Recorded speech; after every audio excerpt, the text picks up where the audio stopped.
ভারতীয় cricket board BCCI সেটা আর ভারতের ক্রিকেট বোর্ড আছে নাকি একটা রাজনৈতিক দলের ক্রিকেট বোর্ডে পরিণত হয়েছে সেই প্রশ্ন উঠে গেছে। এবং এটা প্রমাণিত হয়ে গেছে যে ক্ষমতাসীন বিজেপির প্রবল চাপের মুখে আইপিএল থেকে মুস্তাফিজুর রহমানকে সরিয়ে নিতে একরকম বাধ্য হয়েছে ভারতীয় ক্রিকেট বোর্ড বিসিসিআই। কেন কি কারণে এটা প্রমাণিত হয়েছে সেটা বোঝা যায় জাস্ট তিনটা স্টেটমেন্ট দেখলেই, সেটা আপনাদের একটু শোনাতে চাই।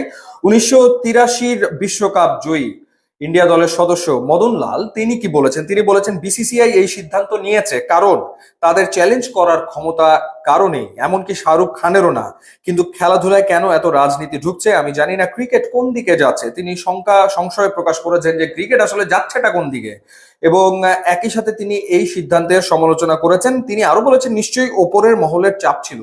ওপরের মহল বলতে কি বোঝানো হচ্ছে সেটা নিশ্চয়ই আপনারাও বুঝতে পারছেন।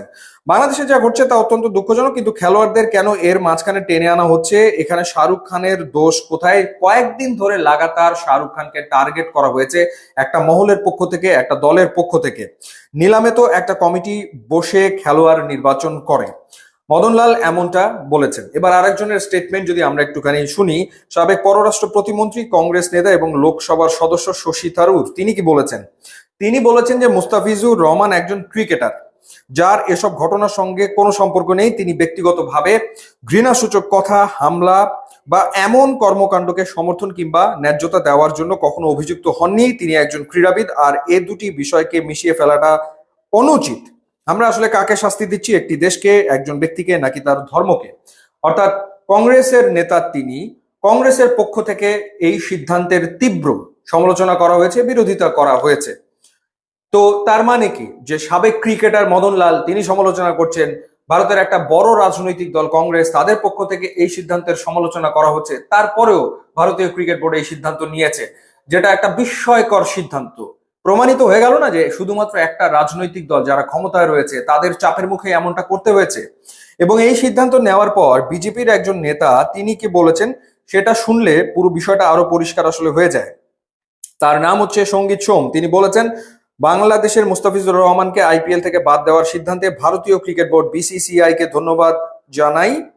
এরপর তিনি বলেছেন এটি পুরো ভারতের হিন্দুদের জয়। পরিষ্কার রাজনীতি একেবারে স্পষ্ট হয়ে গেল, অর্থাৎ মুস্তাফিজের আইপিএল এ খেলা হচ্ছে না সেটা স্রেফ রাজনীতির কারণে।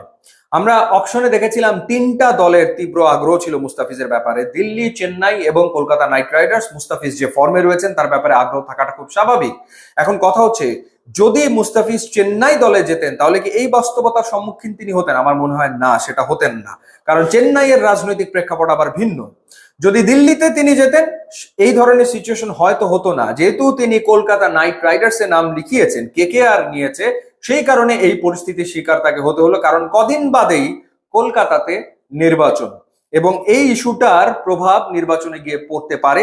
নির্বাচনকে সামনে রেখেই আসলে এই ধরনের পরিস্থিতি তৈরি করা হয়েছে, এমনটা অনেকেই আসলে বলছে।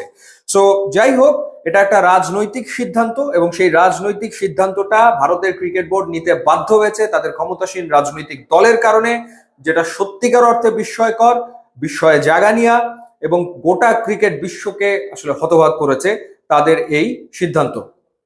তারা সিদ্ধান্ত নিয়েছে যেটা মুস্তাফিজের সাথে অন্যায় অন্যায় হয়েছে এবং এর ডেফিনেটলি প্রতিবাদ বাংলাদেশের দিক থেকে করা উচিত। এবং এখন দেখার ব্যাপার বিসিবি কি সিদ্ধান্ত নেয়। তবে আমার মনে হয় যে একেবারে সহজ সরল বিষয়টা, নো মুস্তাফিজ নো আইপিএল। মুস্তাফিজকে যদি তারা এভাবে করে শেষ মুহূর্তে বাদ দিতে পারে তাহলে আইপিএল এদেশে দেখানোরই বা কি প্রয়োজন? কি প্রয়োজন রয়েছে আইপিএল বাংলাদেশে দেখানোর? কোনো প্রয়োজন তো আসলে নেই। সেক্ষেত্রে অন্তত এই প্রতিবাদ বাংলাদেশের করা উচিত। এখন দেখার ব্যাপার যে বিসিবি কি সিদ্ধান্ত নেয়। একই সাথে বিশ্বকাপে বাংলাদেশের ভেন্যু যেহেতু কলকাতা, এখন কলকাতায় মুস্তাফিজ নিরাপদ না, তাহলে বাংলাদেশের হয়ে মুস্তাফিজ গেলে সেখানে নিরাপত্তা কে দেবে? সুতরাং বাংলাদেশের এই দিকটার কথাও ভাবা উচিত এবং ভেন্যুর ক্ষেত্রে শ্রীলঙ্কাকে তারা চিন্তা করে দেখতে পারে। এই সিদ্ধান্ত বিসিবি নিশ্চয়ই নেবে। কথা পরিষ্কার একেবারে, no Mustafiz no IPL. YouTube এবং ইনস্টাগ্রাম লিঙ্ক দেওয়া আছে, আপনারা যোগ দিলে খুবই খুশি হব। And thanks for watching.